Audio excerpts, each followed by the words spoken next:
This episode of Rookie Hunter is brought to you by the Wild Sheep Foundation. Adventures in sheep country can change your life, and as residents of BC, we're very fortunate to have 3 different species of sheep in our province. After attending the Wild Sheep Foundation's annual convention, Sheep Show, in Reno, Nevada, we got to see what conservation looks like firsthand. The Wild Sheep Foundation's ability to raise and put millions of dollars on the ground each year to keep these majestic animals on the mountaintops worldwide is unmatched. The Wild Sheep family is a diverse group of people from all walks of life, and membership is open to anyone.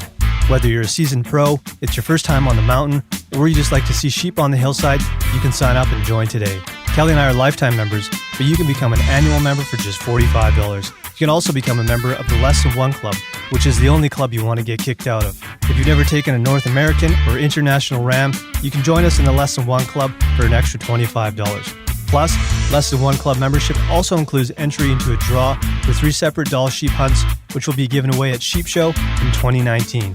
For more information on the Wild Sheep Foundation and to become a member, head over to wildsheepfoundation.org.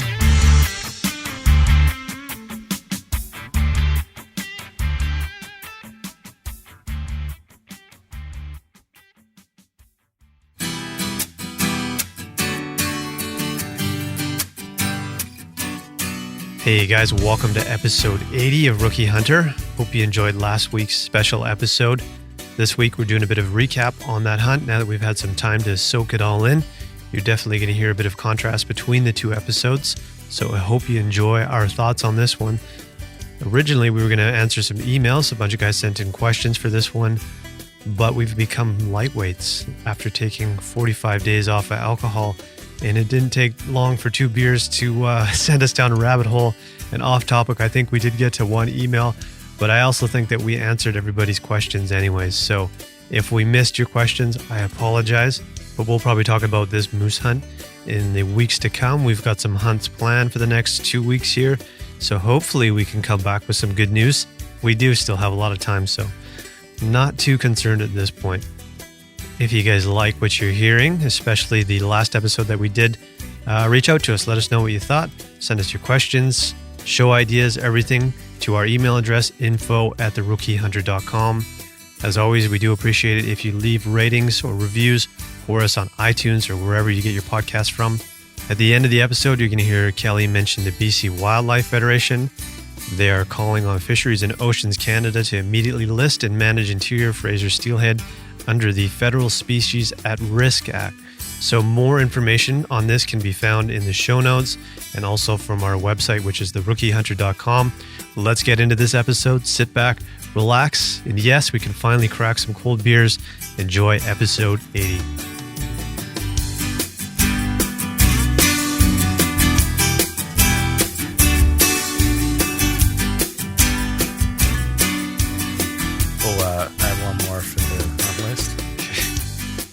Montana, Wyoming, antelope. Yeah, that'd be sweet. So I have 6 years planned. Nice. Kelly, we're recording. With some beer. Yeah, what's on tap? Oh man, I haven't said that in a while. La Maison by Four Winds. Yeah. I think our favorite. I could probably say our favorite. That's why I picked it up. Yeah. It's top of the list. Definitely. Probably more so summer, but we haven't hit that cold weather yet, so it still feels right. Yeah, no, we definitely haven't. So this podcast, I figured it'd be appropriate to sort of do a recap on the moose trip. The last podcast we did was really meant to be like, here's us and our thoughts in the moment, right? Mm-hmm. And that shifts once you get back, once you've had time to reflect, which I think is kind of fun because every hunter can relate to how frustrating it can be when you're out there. And how, after being away from it for a while, your thoughts kind of change or maybe they don't, but you just get some time to reflect on it and think about what elements determine the outcome of it. So the fun thing about that podcast, and I'm sure you guys felt the same way, was nobody knew what the other person's answers to those questions were, which was kind of cool to see if everybody had the same answer or if it was different. So it was kind of neat, but you can definitely hear like how deflated we sound and sort of frustrated we are, which is just a byproduct of being in that situation and hunting for 10 days or whatever Kevin and I were there for. And you guys had -1 day. And yeah, that's what it was. So what thoughts have changed and what has remained the same since we've gotten back? I still feel like we put in a very solid effort. I agree. I think we tried many different methods. Some of that involved hiking in. Some of that involved sitting there as long as we possibly could and just calling and not trying to go into spots that required a bunch of thrashing and bashing. Yeah. Some of it involved, ripping around on an ATV, just trying to see sign or something moving. Like we did a lot of stuff. So I don't think from an effort perspective, I don't have any regrets. Yeah. And I don't know if that really came across in that podcast either. For example, Kevin and I put 4 days into one area, not 4 days in a row, but we spent the first 2 days there. We went and checked out things, different areas for a couple of days. Then we came back and spent 2 more days in that same spot. We went to four for sure. I don't know if we spent any more than that. It was at least 4 because I know 4 or 5. You were struggling that it was one of the last days and you're like, oh, we spent so much time here. Nothing's happened. And we don't know if we should go back. And then we were all around the fire and we all kind of encouraged you guys to go back because you hear about this communication with moose can take longer than a lot of animals, right? So it's just, you got to keep putting your time in. So yeah, you definitely did that. And that spot was perfect in a lot of ways because we actually got an email. One of the points the guy made, he was saying when the country is that thick, don't go hiking for moose. And that was sort of the hardest part. It was like, well, if you don't go in somewhere, then you're just driving around on roads, right? But this particular spot that Kevin and I found was off of a logging road. There was a really old trail that went off the road down into this marsh area. So we could actually get down there like pretty quiet. There was a little bit of willows and stuff as you went through the bottom, but we weren't loud enough to really scare anything away. So it was kind of like the ideal situation, and we could avoid making too much noise. But a lot of those other areas, there's no way around it. If you wanted to get into some of these little lakes and marshes, there's just fucking noisy, man. Yeah, the one lake we found there is actually the same one where my bear spray went off. It was a relatively short hike into a couple perfect lakes. Yeah. So that was one of the priorities, was getting in there because it was pretty quiet. I don't know if we mentioned this, though. Like the day Kyle and I went in there, when my bear spray went off, we walked in and I think it seemed relatively new, but there was like this big, like something had gone in there and started pulling all this roots and dirt and stuff into this big pile. Right. So we're like, was it a beaver? Thinking a bear or something was burying something. Interesting. And we looked at it and we kind of thought and looked at each other. It was like a big area, like 12 by 12 area that was just ripped up and put in a big pile. So we looked at it and we're like, yeah, I think that's what it is. And then looked at each other, we're like, should we keep going? I'm like, we're both like, oh yeah, let's keep going. That was the end of it. Yeah. But yeah, you gotta, I don't know. There's definitely bears up there too. Oh, hell yeah. Yeah. It's funny. I didn't include it in the episode. I should have though, because Kevin and I did an update. We were talking about the first day we went into that area that we went to 4 times, hiked back out, and the ground was thawing or freezing and thawing each day. So when we came back out, it was kind of muddy and our tracks were pretty visible on the way back to camp.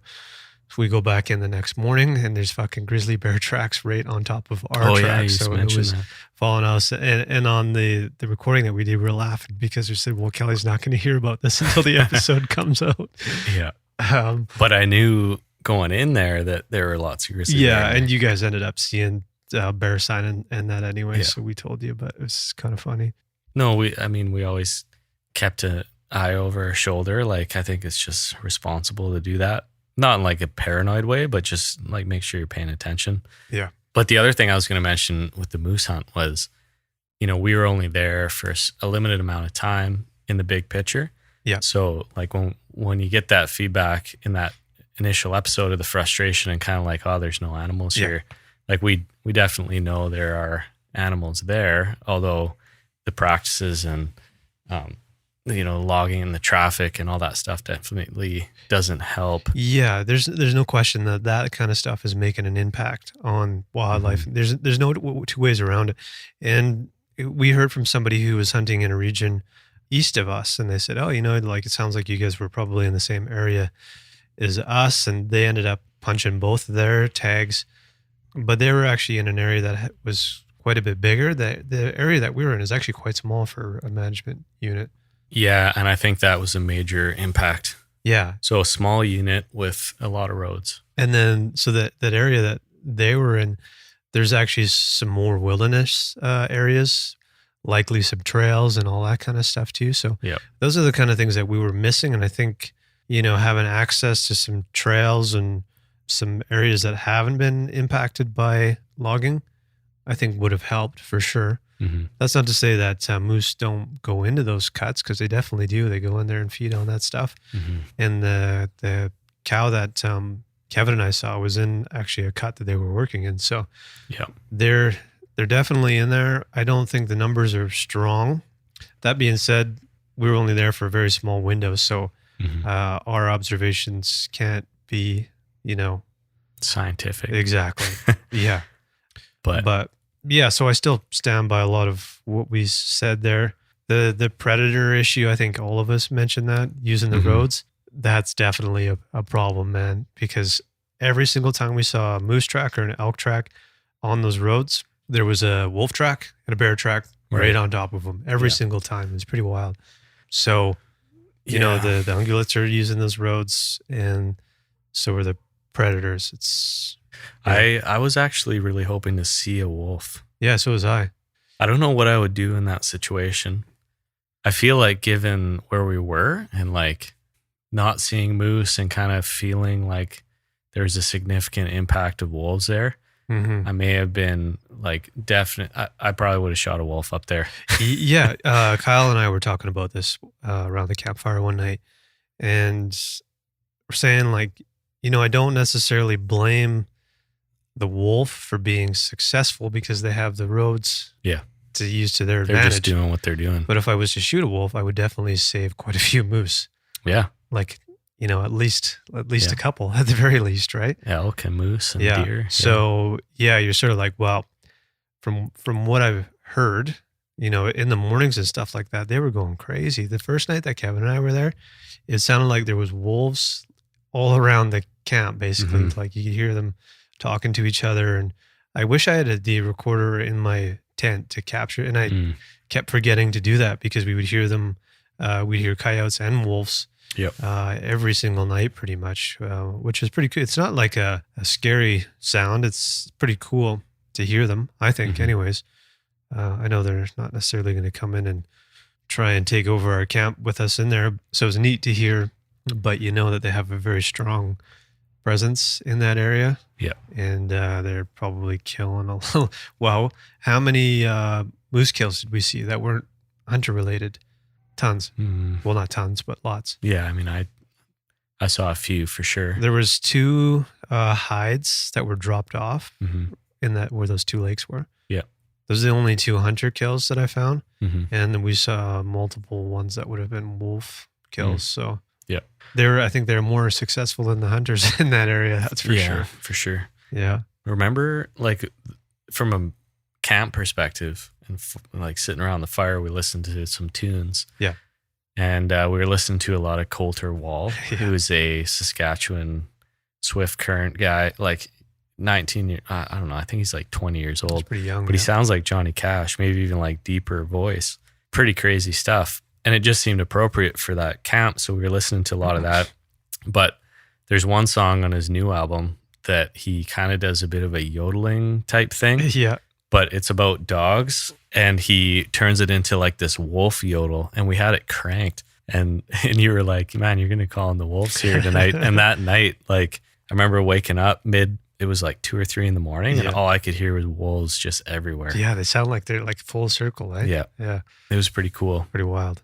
Reflecting on this thing, I think the thing that had the biggest impact on our hunt was probably the weather. It's too fucking hot, man. Yeah, like it was really cold at night, really cold in the morning, but then it was blue sky, no clouds, sunshine almost every day. Yeah. And there was days where it was 15 degrees, Cal. yeah, but and not even in the sun. Yeah, right? well, we get into the car and look at the temperature in there, and it was 15 degrees Celsius. And in terms of the gear we were wearing midday, I was wearing my merino base layer. Yeah. Period. That's all I was wearing too. And I was still hot. Yeah, I got sunburnt, man. Just my face was getting just destroyed by the sun. And there's a couple of days there where I was like doing my best just to hide in the shade and get out of it because it was so hot. It's crazy. Yeah, I mean, Kyle made a good point in that, like, imagine you're a moose, you're 1,000 pounds and you have a big coat on, right? Like, what are you going to be doing right now? Yeah, that's what Kevin and I were saying when we were out there too. Is like, can you imagine if you're 1,200 pounds? Like, I am just wearing my merino top, like zipped all the way down, and you don't want to hike up there because you're going to sweat your balls off. Yeah, there was one day Kevin and I found this cool old road that you can drive up anymore. We hiked up and wanted to try and get to this little lake, and I was so hot that I could feel like heat radiating through me. Like I thought I was going to pass out. I was so hot. So I was like, yeah, man, there's no way moose are going to be moving around in these kinds of temperatures. Mm-hmm. And some of the guys that we heard from were actually up in those similar areas weeks prior, like a week and a half prior to when we got up there. And that's actually when it was really cold. Mm-hmm. Like we got all that rain, and I think they actually got some snow up there. And I think that's when things start happening up there, right? It's just too hot. Yeah. Because I think we were doing everything right. We were calling, like I said, Kevin and I spent 4 days in that same spot, just calling and calling and calling with no response, no fresh sign, nothing. I get the impression that they might have been staying up a little bit higher just to get out of that heat. Mm-hmm. So I my conclusion is just bad timing, really. Yeah, I tend to think that timing was a major factor, for sure. There's all those other factors that we mentioned. I don't think the future outcome of that area is good based on all the logging and stuff that's going on there. But that doesn't mean that there aren't moose there. We saw tracks, we saw old sign and that. So yeah, and I wouldn't say that I wouldn't go back in mid-October again, but I just feel like this time around, mid-October was like it was the luck of the draw. Yeah, I definitely wouldn't go back to that area. Let's put it that way. There's lots of other cool areas close to there. Yeah, I mean, I think that's the key driver for not going back is just that there's other places. Yeah. But I think if we did go back, we could probably, like, I don't think we would strike out twice.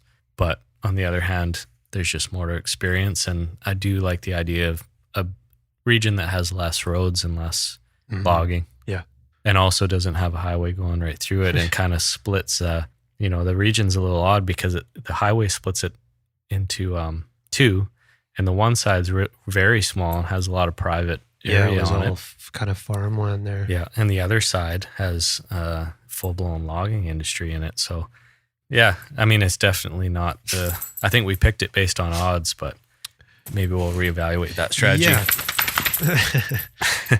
Hey, bud, go back to sleep. Yeah, man, this whole year has been really interesting for me.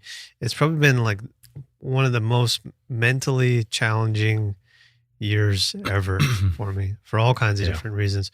And I think this year, these are all good things. As hard as it is to go through all the things, and I don't need to talk about them, it makes you think about how you're going to plan the following years to come. So I think next year is going to be a whole lot different than this year, which isn't a bad thing. Yeah. And that's part of the reason why we went up there was just whatever. It is what it is. And I think you made a good point in the last episode, though, in that it's better to go and experience it. And like it's similar to travel, right? Like it's better to travel and add to your palette and like add to the context and add to the, if you want to talk about logging and wolves and all these things, like it's good to go up there and experience it. Boots on the ground. Yeah, exactly. But yeah, we've had a couple of those situations pop up this year. We talked a bit earlier about what you get out of each kind of hunt. Yeah. And that I kind of feel like, I feel like not every hunt is going to provide you with, I use the word trophy, but like, you know, I consider the food, the trophy, the experience of, you know, putting the work into breaking down the animal as a trophy, the experience itself, the planning, the animal, maybe you get like a hide done, like the literal trophy. Mm-hmm. There's so many different aspects of it. And some hunts give you so many of those trophies at once, like a stone sheep hunt where you're flying in and you're hiking up multiple mountains and, you know, you get the full blown package there. And there's other hunts like, you know, we look at this moose hunt. If we were to get a moose and we're kind of like on these roads and it's a high traffic, it's not super, the experience isn't like totally majestic and romantic. But and on the other hand, you get the moose in your freezer and you get to deal with all those other trophies, like the meals you present to people, the sharing, the conversation, the dinners. Like, I think they're all valid. I just, you know, there's just different levels of that purity and that how many trophies are you getting out of it. Yeah. Yeah. And I think it also becomes an individual quest too, right? Yeah, exactly. And I think the challenge with this hunt in particular was we're talking a group hunt with 4 people and there has to be a middle ground there. So it involves like, you know, if there's one person with this purist scale that's up high and others that aren't, then we ultimately have to come together or else it's just not going to work. Yeah. But without 4 people, if you're talking 2 people, then it's a little easier to manage that. Yeah. Right? And I think the thing is too, is like, well, from this point on, we have to choose a region based on that point of like, well, you know, if we don't get any meat, at least we're going to get all these other things from it. Right. So now we plan a region that we actually want to go and experience, and we know we're going to get a cool experience from it. And then the meat is sort of just the icing on the cake. Right. And maybe not everybody wants to do that, but that's kind of the good thing is like, well, okay, well, we have a group of people who all have the same goal. It makes it a lot easier to plan for a trip like that. Yeah. And, you know, I think it's better for everybody. And I'm not speaking to our group. I mean, just in like a general sense of like, if you're planning a hunt with guys, make sure everyone has similar expectations and goals before you get into it, because it's going to be really difficult if you plan a really ambitious hunt and you've got one guy who's 400 pounds. It's not really going to work out too well for that guy and everybody else in the hunt, right? You know, you can't go and climb crazy peaks if everybody's not in good shape. And you know, some guys just want to do road hunting, which is totally fine. Yeah. So you got to sort of find the right people, plan all that shit out ahead of time, and plan accordingly. Yeah. I think it's an interesting topic just in terms of that whole justification of the hunt too, right? Because you're talking about totally prioritizing the experience over everything else, right? Whereas other people may prioritize the food and prep over everything else, right? So they may go to a farm hunt, but they want that food. Technically, they're harvesting it themselves. Yeah. And they're presenting it to their families and sharing or whatever. I'm not saying one's better than the other, but then there's that middle ground where maybe a non-hunter says, well, you know, all you want to do is kill something. But we're demonstrating right now, not once have we said that that's actually the goal. No. Either assign the beginning or the end is kind of the main goal. And I don't think killing is, we can go on a tangent on this one. Yeah. But I don't know, just from a trophy perspective, I think, you know, it's clear that hunters are not in it for the kill, the trophy and the thing on the wall. It's about either the food or it's about the experience. Yeah. Yeah, for sure.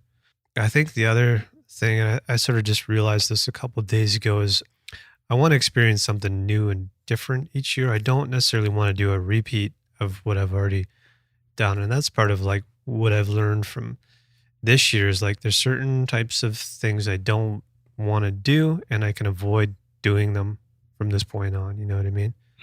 That's very vague, but you know, it's like a traveling mentality. I haven't done a flying hunt or a jet boat hunt. Yeah. I haven't hunted in crazy snow or in it. Like I want something unique every single year. Yeah. Something that, you know, allows me to learn something about myself and push my boundaries. And, if you get meat in a scenario like that, kind of what's fun for me is to serve that meat and be like, hey, this is like, you want to hear a crazy story that, I almost died on this hunt because, we got snowed in and our plane couldn't get to us, but we bear spray made hit it me through. in the eye. Yeah. You know what I mean? There's just like that element of like, hey, this is, some food I'm really proud of, but here's also what went into it. And this is a memory that I'm going to remember till I'm 70 years old. Mhm. I don't think I'm going to be talking about this moose hunt when I'm 70 years old. I'll probably forget all the details about it, right? There's nothing there other than just having a really great time with a great group of guys. Mhm. There's nothing about it that's just sort of like makes it a truly memorable experience. A moose would have changed that, obviously, right? Especially if you would have got it in that spot you were in for 4 days. Yeah. Because it would have taken us 2 days to get the thing out of there. But there you go. Like, that's the experience, right? Yeah. Like, if that would have happened, then you could have. But if you would have shot it on the way out of the camp on the road, then I totally get what you're saying. Yeah. Yeah. So anyways, it's all very individual. And I want to make it clear when we talk about this stuff, it's not to say somebody else's vision of what hunting is for them is right or wrong. It's just sort of like, I just want to experience cool shit and get meat on top of that. That's it. And obviously go to areas where there's a good chance of something happening too, obviously. Yeah, that's the key ingredient on top of that is like, you could prioritize the experience over everything else. However, if your chances of actually seeing something are going down along with that in an inverse relationship, then you're kind of like, yeah. But the thing that makes our northern hunt memorable is because that was a new experience, right? We had never done that type of hunt before. We didn't see a fucking thing the whole time. Never lost 10 pounds in 8 days before. But it's just a super memorable and good time. And, came out of there feeling like we had been through some shit and accomplished a lot. Mm-hmm. So that is one of those things that you just never forget, right? Yep. So anyways, not to say that this hunt was a waste or there's anything wrong with it. We experienced it. We learned a lot from it, and we move on to the next thing, right? Yeah. Well, I think the last podcast summarizes that hunt perfectly, and especially everyone's comments at the end. Like, I wouldn't take that hunt back, just like I wouldn't take any other hunts back. Yeah. It's, that's the cool thing about hunting is you don't know what's going to happen. Yeah, for sure. So now I can say I've been there, I've observed it, and I learned some stuff. Yeah. What else can you ask for? Definitely. Yeah. We did get a few emails. We kind of covered some of this stuff already, actually. One guy who wrote interest and said he wondered why we went lightweight on food for a truck hunt. In my truck camps and even fly-in camps, we pre-cook meals and freeze them in food saver bags, then boil in the bag. No mess, super easy. It just needs a stove and a pot. Chilies, soups, curries are some of my favorites. Maybe give it a try. We did actually do a bit of cooking while we were up there. Yeah. We kind of had, because we hadn't been to the area, well, this is my thought anyways, we sort of had a mixture of sort of, meals that we could cook, also stuff that we could backpack. So if we had the opportunity to take the canoe somewhere, spike out from our main camp, set up somewhere else, we were sort of like giving ourselves every option because we didn't really know what we were getting into. If we went back, we would probably go back with a wall tent, full kitchen set up, and just lasagnas. Yeah, exactly, man. I think Kyle nailed that in the last episode. If I was to come back, this is what I'd do. I think it would be a full-blown base camp. Yeah. So that's the reason. But we did do there was one night when Kyle cooked up a bunch of fucking potatoes and we had grouse. And there was another night when we did another kind of grouse meal with all kinds of vegetables. So we did cook some fun meals. We also had our basic, dehydrator meals, which I got to be honest, man, I really enjoy those. It's not like it's a compromise in any way. And I know I can cook a dinner in like 10 minutes and be done with it, right? You mean like rice or noodles with canned chicken or salmon? Exactly. I mean, those are solid meals. Yeah, they were great. And they're hot and And, it's really easy to clean out. Well, it sounds like this is pretty easy too, but I basically just eat out of the pot that I cook it in and throw some water in there, wipe it out with a piece of paper towel and done deal. Yeah. Sometimes, man, you get back and you're just so tired and you're just like, fuck, I don't want to do much other than boil some water and eat this shit and just sit by the campfire and have a few beers. Yeah. So, like the one thing, and this goes to the food, we had the one night with the fish. Yeah. I caught a couple fish there, but like little experiences like that last a long time. And yeah, in terms of memory and oh yeah, for like, sure. First cast, boom, fish on. Yeah. Like stuff like that. Yeah. Just bring that kind of stuff. If you're waffling on it, get like a little extendable fishing rod. It seems like a pain in the ass to take some of that stuff wherever you're going, but even if you're backpacking, I feel like it's worthwhile to bring something like that. Yeah, even slingshot or 22 slingshots, yeah. Anything that'll supplement your food at night, but also like you get some good experiences and memories of that stuff. Kevin and I were having a blast shooting grouse, man. Yeah. It got to a point on the last few days, we see some grouse on the road and we just looked at each other like, fucking tired of eating grouse, man. Like it's fun to shoot them, but like I don't think I could eat anymore. I don't know what was happening in our side of things because I haven't had this problem before, but I was missing like everything. Like I took like 11 shots at grouse and I missed every single time. Yeah, I don't know. It was horrible. Kyle was nailing them. I ended up hitting, a couple at the end there, but yeah, it was a struggle. I think I started getting into my head too, but and then I'm like, oh man, the scope's off on this thing. So we set up a little target. It was like a group of 4 shots right on top of each other, totally fine, a half an inch low. And then, everything worked out after that. But yeah, I wasn't having a good time with the grouse there. It is fun. Yeah. I feel like any hunt can turn into a grouse hunt at a drop of a hat. Yeah, definitely, man. It makes it a lot of fun for sure. Yeah. Probably didn't help our trying to stay quiet for the moose, but well, it gets to a point where it's like, fuck it, I don't even care anymore. Yeah. Yeah. We would leave it behind sometimes and then we would go and scout out some new areas and bring the 22 along. Or we're just on the way to an area or on the way back to camp and you might as well be shooting some grouse along the way. It seemed like a couple grouse was fine for even 4 guys, like just to add as a topper to a meal. Well, just like one ruffed and one spruce was a lot of meat actually. Kevin and I came home with 4 one day and that was too much, man. Too much, yeah. Yeah, and surprising.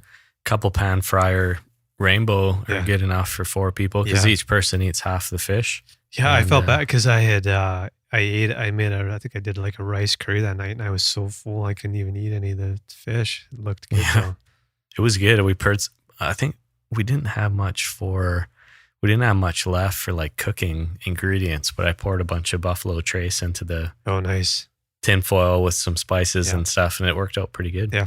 Speaking of alcohol, so minus your little slip ups there, it was 45 days without alcohol, which is pretty crazy if you think about it.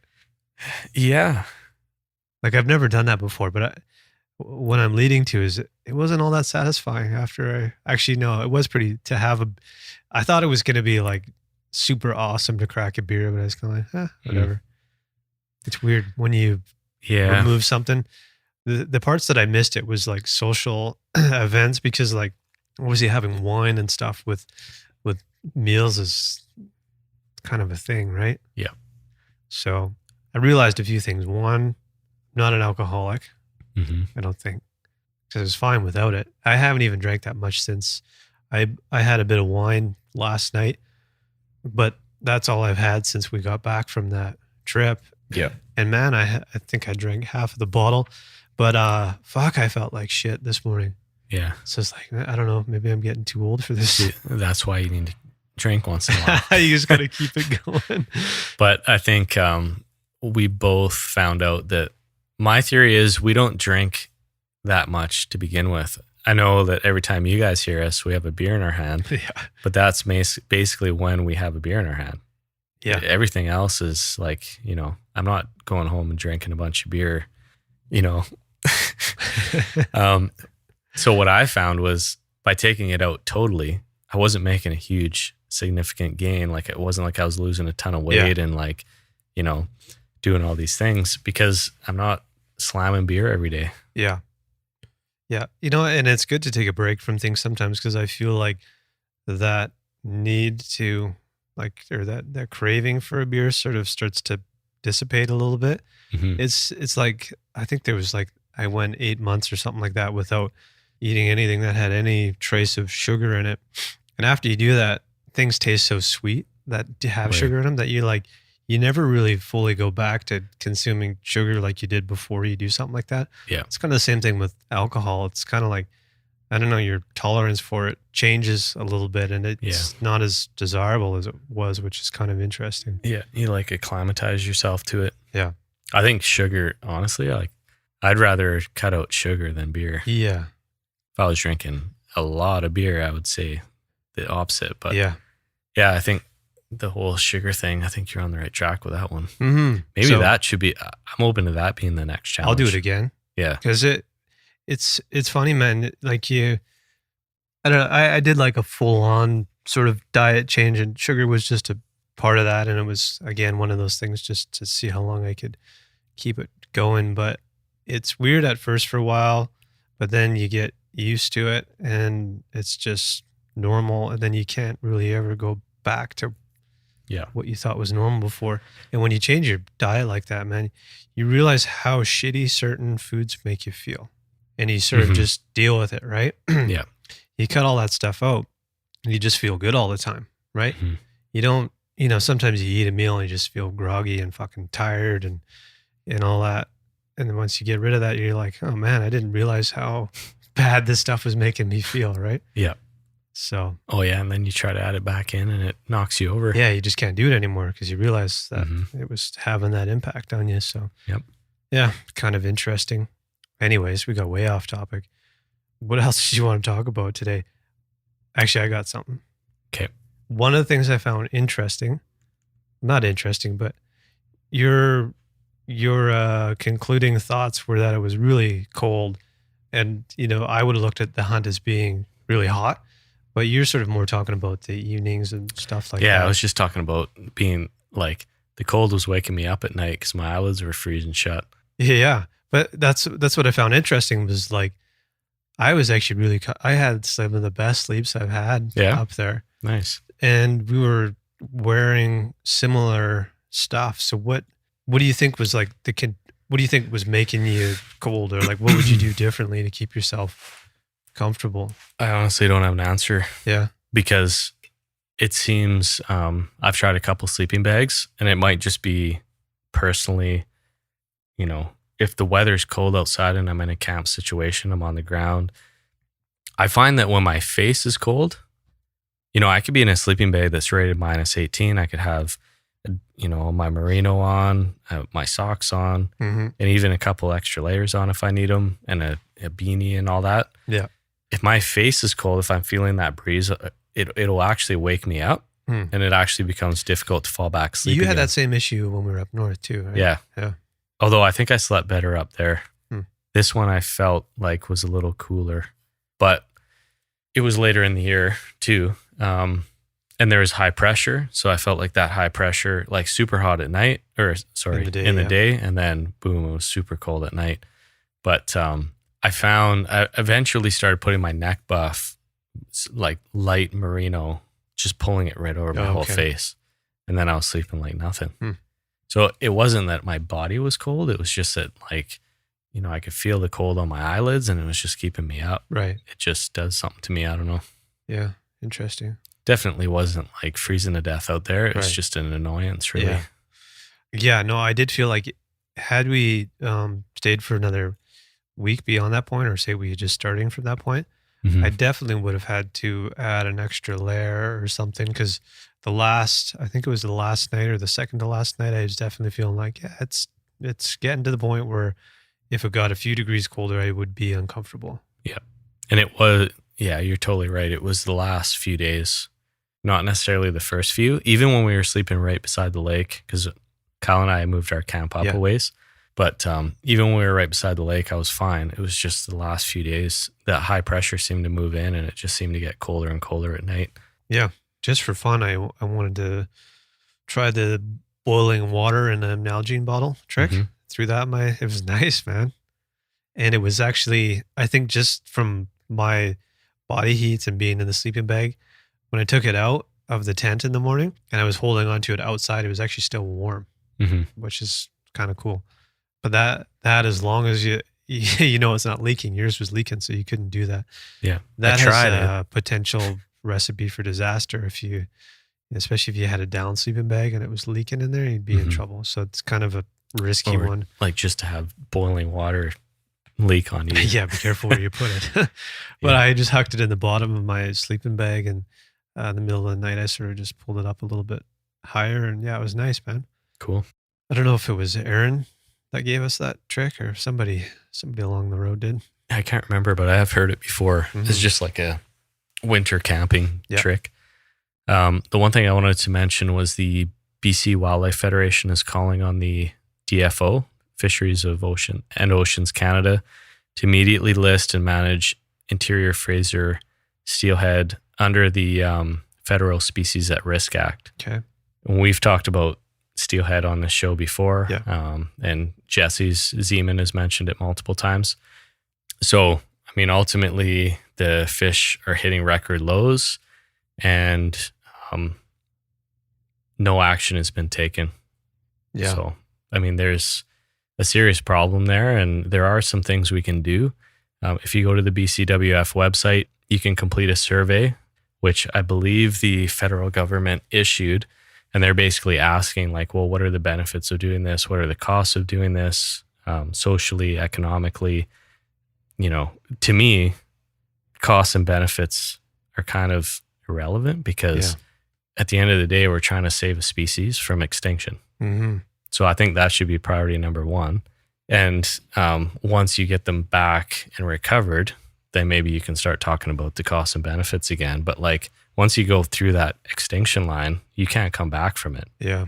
Right. So I think we just need more feedback on that survey that's available, and you can find it on the BCWF website. We'll post it on ours too. Yeah, for sure. And there's also BCWF has created a sample letter that you can print out and send to your MLA. Right. So it takes all the work out of, you know, what are you going to say to them? You just put your name in. You can add obviously some of your own flavor if you want, but yeah, go on there, check that story out. You can't come back from extinction. So yeah. Same thing's happening with the salmon. You just remind me of something I heard on the news today. Anything else you wanted to add to that? Sorry.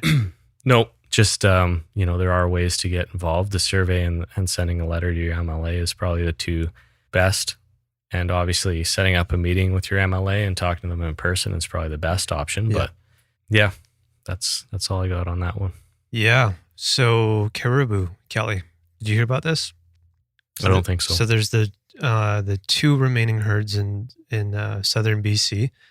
These two herds would actually move in and out of the U.S. So this was like the last remaining herd. I don't know if both herds.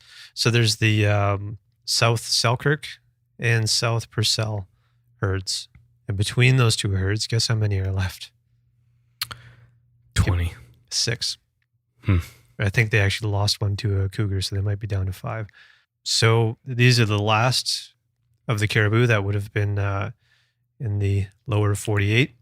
And what they're going to do is once the conditions are right, like once the snow is deep enough, they're going to capture these remaining 6 and put them in pens or whatever, and see if they can get them to mate with each other and grow this herd back up to a sustainable number. This is like a final ditch effort. They might not even, mate under these stressful conditions or whatever. So they're removing them, which means that there's no longer going to be caribou in the lower 48. This is the last of them. They're gone, which is kind of an alarming fact right there. But they are going to try and reintroduce them at some point down the road if this program is successful.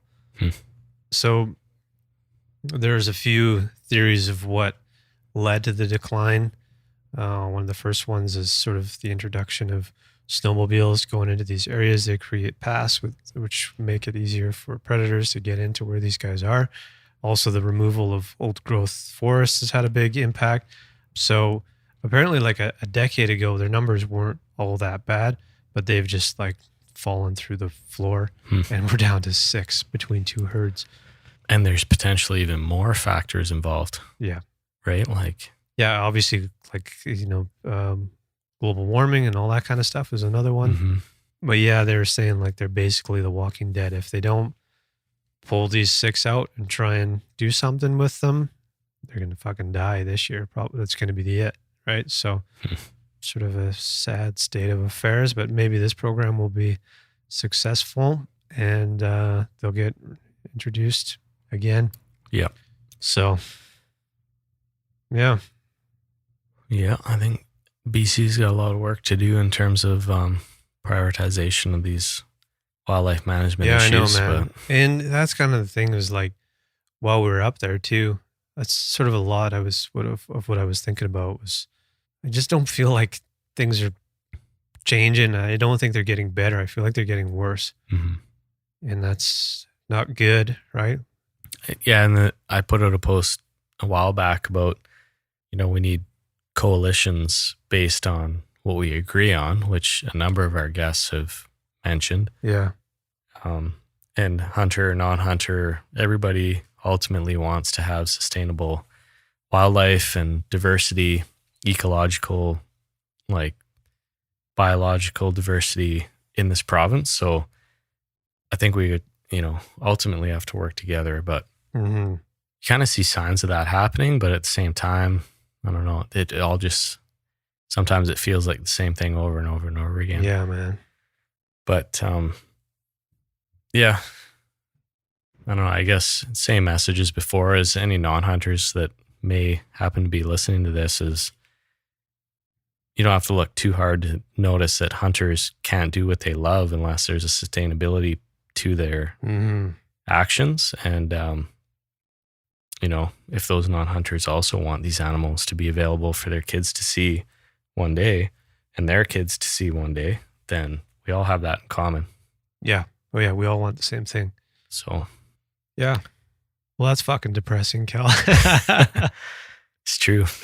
It is true. I guess my point is, like, I don't like the finger being pointed at and I'm thinking of the hunter and the grizzly bear thing. No, it's easy to look at the guys who are out there killing animals as the main culprit, but we have to look at our general impact on what's going on, be it houses that are starting to, like, I was just hunting in an area on Thursday or whatever that was.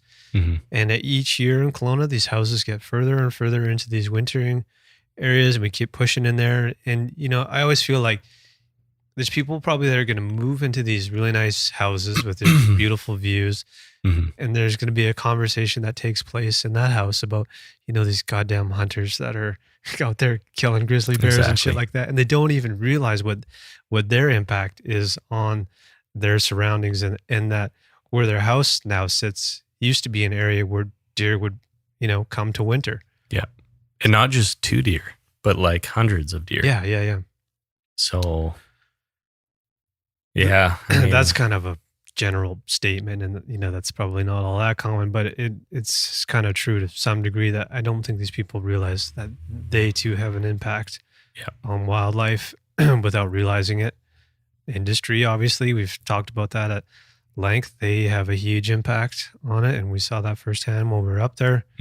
For some reason, we seem to get blamed, and I'm not going to deny predators, but they also get blamed, and it seems like there's bigger issues, which is, I think, is habitat. I've always kind of felt like habitat should be number one.